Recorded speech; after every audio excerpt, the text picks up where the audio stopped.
Well,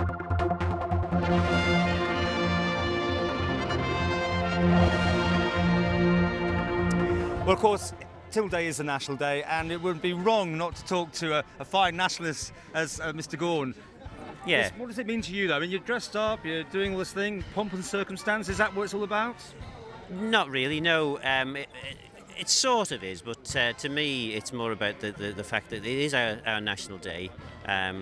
And if you look at where the Isle of Man was, even just 5 years ago, but certainly 10 years ago, and where we are now in terms of our constitutional relationship and our political relationship with the UK, we've never been in a better position now to be seeking independence for the Isle of Man. You know, there were a lot of things, particularly the likes of the VAT deal, which meant that any sort of significant change to the Isle of Man's constitutional relationship would have been quite bad for the island. But there's very little left now in terms of the relationship we have with the UK that I believe.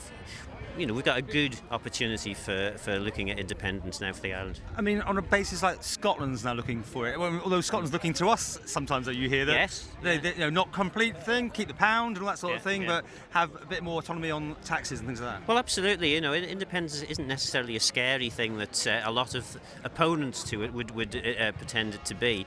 What it means is that we effectively have responsibility for making all the decisions about our island, and I can't see why anyone would be afraid of that. And Scotland, actually, it gives us a really good lead. We've got Alex Salmond coming over in 2 weeks to give the Chief Minister's International Lecture. He is doing tremendous work in terms of moving opinion in Scotland towards independence. My good friend Dr. Alistair Allen, MSP, who's a minister in the Scottish Government, is over today, and I'll certainly be catching up with him later on. Independence for the Isle of Man could mean a lot more for the island than our current relationship with the UK, so I think we should be seriously looking at this now. The I word, independence. While we're talking to you, looking back to the awards, the MBEs and the OBEs and that sort of thing, what's your view about that? People in the Isle of Man being offered them and accepting them?